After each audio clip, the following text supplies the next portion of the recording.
하나님께서는 낙심에 찬 우리를 일으켜 세우시는 분이십니다. 종교개혁자 루터가 낙심에 차서 끙끙 앓았던 이야기를 아마 다 알고 계실 것입니다.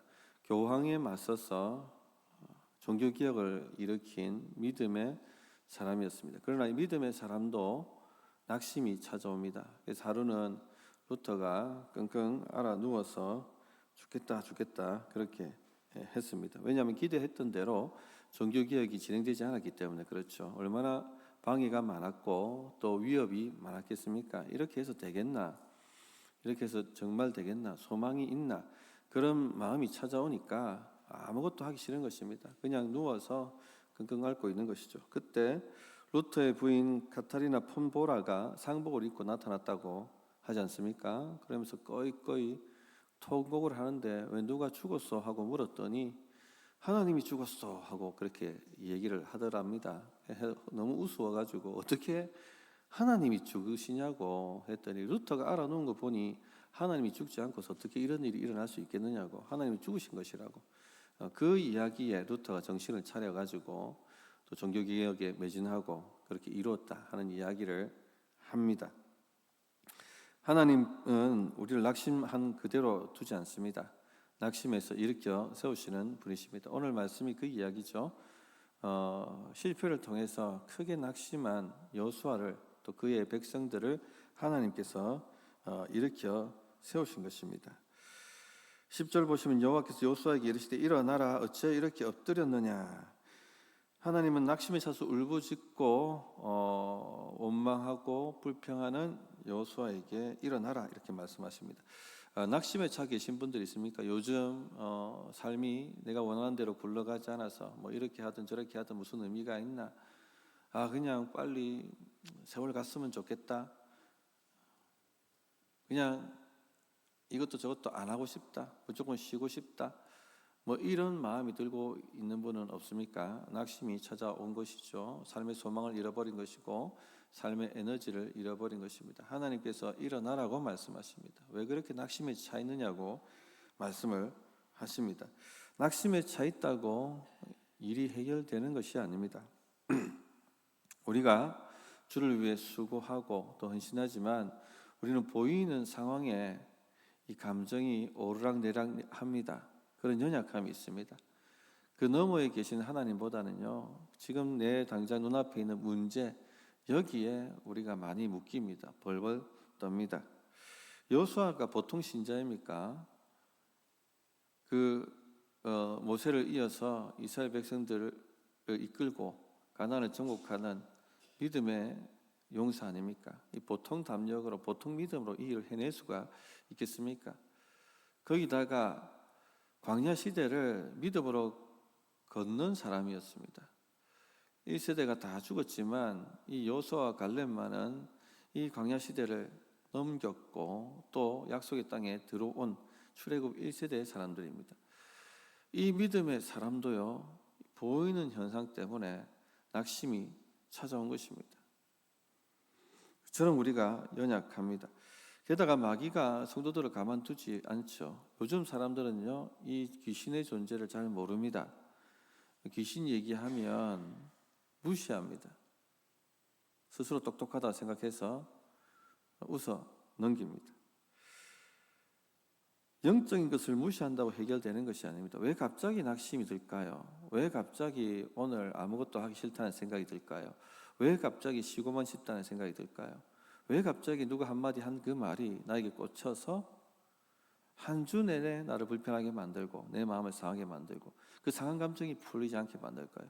왜 전에는 별것 아니었던 문제가 지금 나에게 크게 다가오고 소망 없다고 얘기하게 될까요? 그냥 호르몬 때문에? 계절 탓? 날씨가 이래서? 그렇지 않습니다. 악한 영들의 역사가 있습니다. 그 악한 영들이 역사하는 것이죠.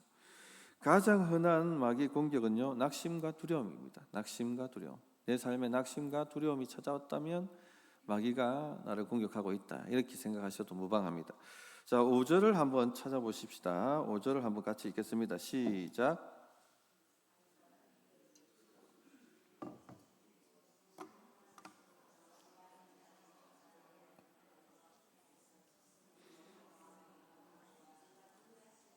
백성의 마음이 뭐가 됐습니까? 녹아서 물같이 되었습니다. 엄청난 공포와 두려움인 거예요. 이런 공포와 두려움이 있으면 일을 못합니다. 발발발발 떠듭니다, 사람이. 그냥 막 도망가고 싶은 거죠. 그 현실 피하고 싶은 것이고, 끝났다 생각하고 까무러치는 것입니다. 마귀는요, 이런 공포가 여호수아와 이스라엘 백성을 사로잡았다는 것이죠. 마귀는 틈을 열면, 우리가 틈을 주면 들어와서 이런 공포와 두려움을 사로잡아 버립니다. 어떻게 삶이 되겠습니까?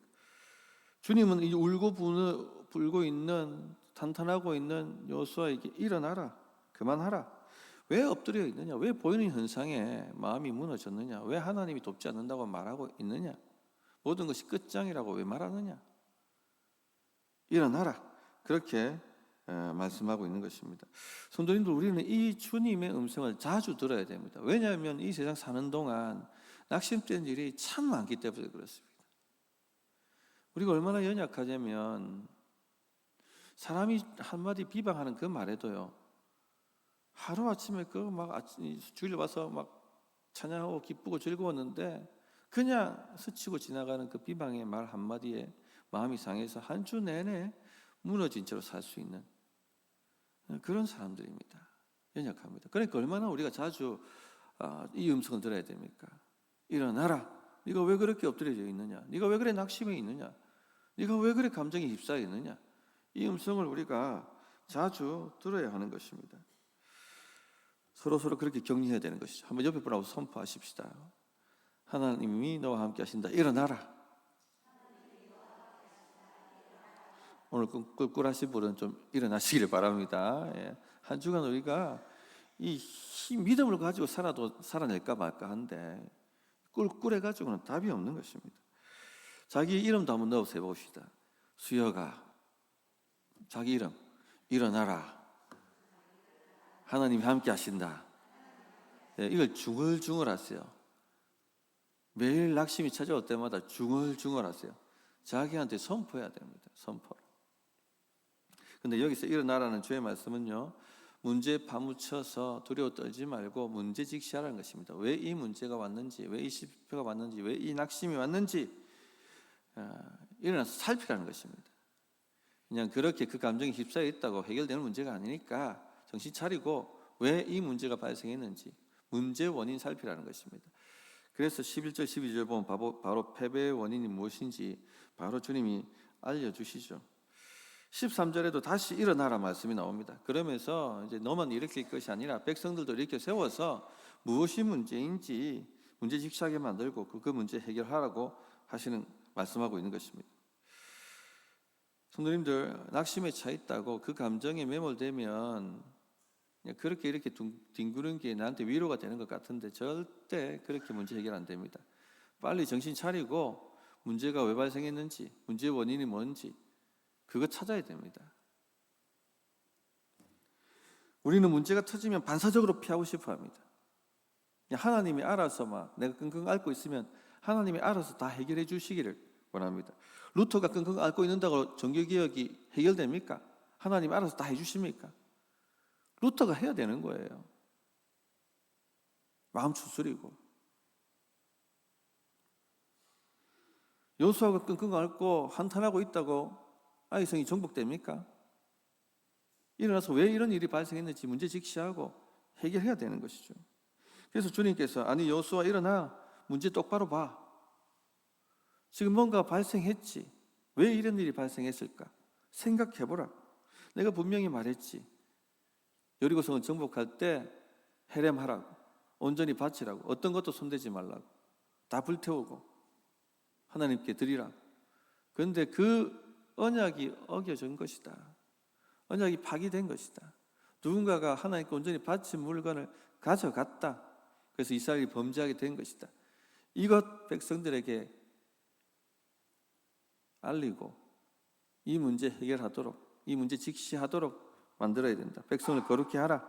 그렇게 말씀하고 있는 것입니다. 그러므로 성도님들, 문제가 터지고 내 삶에 실패가 닥쳐오고 내 삶에 갑자기 낙심이 찾아올 때 절대 피하지 마세요. 쉽게 피하는 방법이 뭡니까? 좌절하는 거, 한탄하는 거, 낙심하는 거, 끙끙 앓는 거.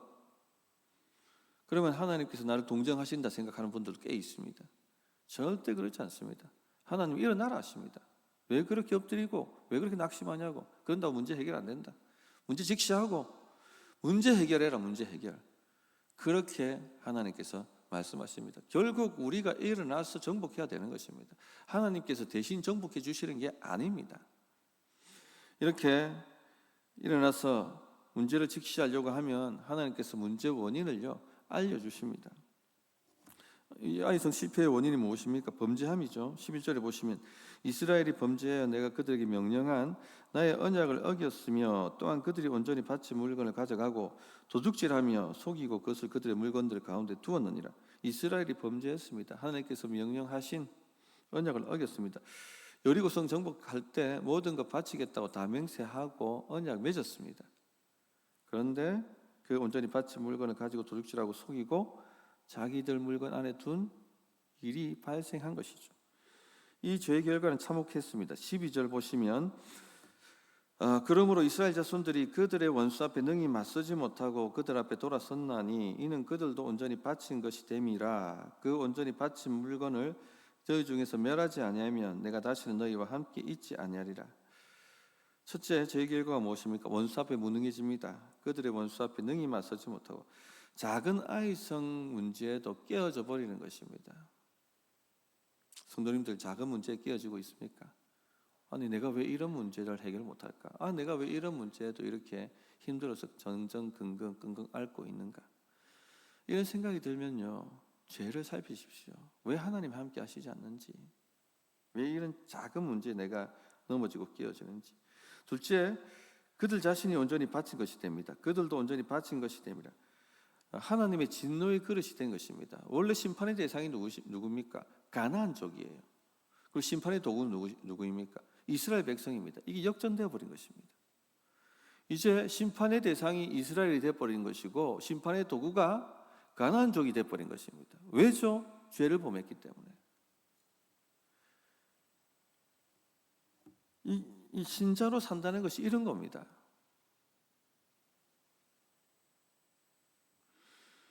성도님들, 하나님께서 나를 대적하신다고 혹시 최근 그런 느낌이 드십니까? 하는 일마다 브레이크를 거시고 하는 일마다 막으시고 그런 걸 경험하고 있다면 죄를 살피십시오. 내가 지금 세상을 정복하는 것이 아니라 세상이 나를 짓밟고 있다면 내 안에 있는 죄를 살피셔야 됩니다. 셋째, 하나님이 함께 하실 수 없다고 말씀하셨습니다. 그 온전히 바친 물건을 너희 중에서 멸하지 아니하면 내가 다시는 너희와 함께 있지 아니라. 죄는요 하나님과 관계를 막아버립니다. 주 예수의 피로 하나님과 관계가 열렸지만 우리가 또 짓는 죄로 인해서 하나님과 관계가 막히게 되는 것입니다. 우리 기도가 응답되지 않죠. 최근에 기도가 응답되지 않는 걸 경험하시고 계신 분들이 있습니까? 그렇다면 죄를 살피십시오. 아간에 제가 이스라엘 죄로 간주되는 것은 지난 주일 1절 설교하면서 말씀을 드렸습니다. 언약 공동체 연대성이죠. 이게 영적으로 연대성이 굉장히 중요합니다. 그런데 오늘 이 시대 사람들은 개인주의가 너무 팽배하기 때문에 영적 연대성을 모릅니다. 그러니까 약한 것입니다. 왜 오늘날 교회의 능력이 사라졌죠? 개인주의화 되었기 때문에. 귀신을 쫓아내고 병을 고치고 우한 질고를 끌어내고 삶의 복을 가져오고 승리를 가져왔던 그 능력이 도대체 어디로 다 사라져 버렸습니까? 초대교회 때 교회나 지금의 교회나 주님이 주인 아니십니까? 성령이 우리와 함께 하시지 않습니까? 근데 왜 이래 됐을까요? 개인주의입니다. 개인주의. 영적 연대성이 무너진 것이죠. 우리는 서로를 지키게 돼 있어요. 한 몸이거든요. 서로가 은사를 가지고 서로를 세워주게 돼 있습니다. 치유의 능력을 가진 이들의 기도가 우리를 병을 고치게 만들고 능력의 은사를 가진 성도들의 기도가 우리를 능하게 만들고 이런 연대성이 깨어져 버리니까 능력이 없는 것이죠. 자, 어쨌든 간에 지금 중요한 실패의 원인은 죄입니다. 여호수아 전체를 읽으면 가나안 정복 전쟁은 미완으로 끝납니다. 그 원인이 두 가지인데 하나는 믿음 없음, 두 번째는 그 믿음 없음 때문에 따라오는 불순종이죠. 오늘 이 죄를 범한 것도 불순종이죠. 하나님의 뜻을요, 하나님 말씀을, 명령을 고의로 어긴 것입니다. 의도적으로 어긴 것입니다. 의도적으로 하나님의 것을 도둑질했던 것입니다. 분명히 하나님은 여리고성을 온전히 바치라고 말씀하셨고 이 모든 것을 맹세로 만들었지만 그 맹세한 것을 의도적으로 어긴 것입니다. 게다가 21절에 보시면 아간이 나중에 이제 자백하는데 내가 보고 탐내어 취하였다라고 그렇게 자기 죄를 고백합니다. 이 표현은요, 하와가 선악과를 보고 이 타락했을 때의 그 패턴과 똑같다고 학자들은 얘기합니다. 선악과를 보았는데 보암직도 하고 지혜롭게 할 만큼 탐스러웠다. 그래서 취해서 먹었다라고 되어 있지 않습니까? 하나님보다 욕망, 자기 욕망이 신이 되어버린 거예요. 우선시 됐던 것이죠. 하나님이 내 인생 책임지나? 하나님이 내 인생 밥 먹여주나? 하나님이 내 자식 앞길 열어주나? 내 인생 내가 찾아야지. 내 인생 내가 책임져야지. 이 마음이 싹 들어왔다는 것입니다. 그러니까 따먹어 버리는 거예요. 이건 아주 악한 마음이죠. 또한 이 일을 이 아간이 했다는 것입니다. 은금이 나를 살리지 하나님이 내 인생 책임지냐 하고 그 은금을 탁 하고 취한 것입니다. 그것은 하나님께 바친 성물이었고 또 그 성물에 손을 대는 엄청난 죄를 범한 것이기도 했습니다. 사울 왕 이야기도 똑같죠. 아말렉을 진멸하라, 해렘하라 그렇게 말씀하셨습니다. 그런데 사울 왕이 어떻게 합니까? 아각 왕을 살려두고 또 양과 소와 좋은 전리품들을 다 그냥 취하지 않습니까? 사무엘이 와서 이 불순종은 무슨 죄와 같다고 합니까? 사술의 죄, 우상 숭배한 죄와 똑같다. 왜죠? 자기 욕망을 신으로 만들었으니까. 그 마음에는 그게 있거든요. 하나님이 내 인생을 책임지냐? 하나님이 내 성공을 책임지냐? 하나님이 내 왕국을 책임지냐? 이 은금 아니냐? 이 은금. 그렇게 마음을 먹었기 때문에 우상 숭배와 같다는 것입니다. 성도님들, 하나님은 무조건 우리 편에 서시는 분이 아니십니다. 우리가 죄를 범하면 하나님 우리를 대적하십니다. 내가 다시는 너희와 함께 있지 아니하리라 하셨습니다. 하나님을 거역하면 하나님은 우리의 적이 되셔서 우리를 공격하십니다. 그게 실패의 원인이에요. 우리가 경험하는. 왜 전에는 성공했는데 지금 실패할까요? 왜 전에는 아무 문제 아니었는데 지금 문제가 될까요? 전에는 응답하셨는데 왜 지금은 응답하시지 않는 것일까요? 문제를 직시하면 원인을 알려주십니다. 그것을 제거하셔야 되는 것이죠. 그래서 하나님은 또한 이 제거하는 방법, 해결하는 방법도 알려주십니다. 13절을 보십시오. 일부 예배는 조금 너무 이른 시간이라 집중력이 약화될 가능성이 있습니다. 그래서 13절을 같이 큰 소리 한번 읽겠습니다. 시작.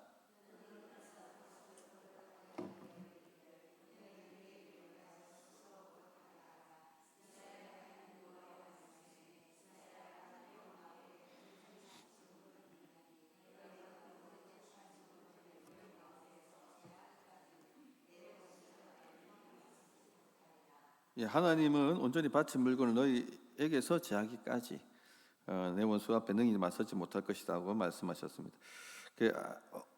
온전히 바친 물건, 아간이 훔친 물건을 제해야 됩니다. 뿐만 아니라 아간도 그 바친 물건에 손을 댔기 때문에 아간도 헤렘 대상이죠. 하나님께 바쳐야 되는 것입니다. 다 죽이고 불태워야 하는 것이죠. 그래서 14절 너희는 아침에 너희의 지파대로 가까이 나오라.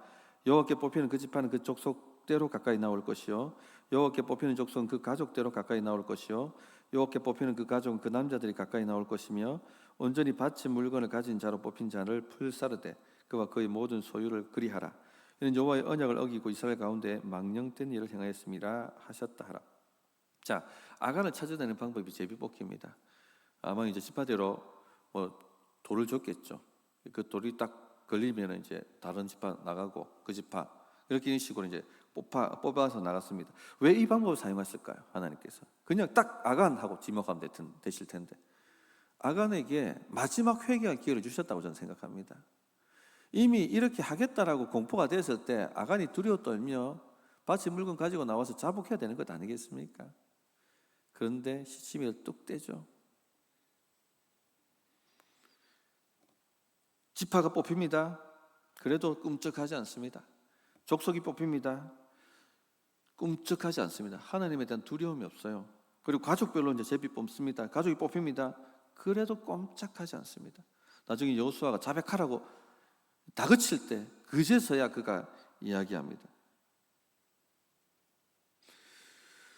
우리 이런 모습을 보면서 아간이 얼마나 어리석은가 하는 것을 생각해 보아야 합니다. 죄는요 사람을요 멍청하게 만듭니다. 지혜가 사라집니다. 그래 총명하던 사람도 죄를 범하면요 그때부터 바보 됩니다. 분별력도 사라집니다. 요즘 정치인들을 보면 잘못한 것 빤히 보이는데 시침이 뚝 떼지 않습니까? 전혀 아는 바가 없고 전혀 나와 상관이 없다고. 나중에 드러나도 요리조리 핑계를 댑니다. 지혜를 품으면 지혜가 사라지기 때문에 그렇습니다. 다 모를 거라고, 내가 모른다고 얘기하면 다 덮어질 거라고 그렇게 착각하는 것이죠. 그래서 오늘 15절에 망령되이를 네가 행했다라고 했을 때 이 망령되이라고 번역한 히브리어 네발라라는 뜻이 네가 어리석은 일을 행했다. 총명이 사라졌다. 그 말씀을 하시는 것입니다. 그렇게 총명했던 다윗 왕도 밧세바 범하고 난 다음에 완전히 사람이 멍청해지죠. 자신의 죄를 숨깁니다. 이 숨길 수 있다고 생각합니다.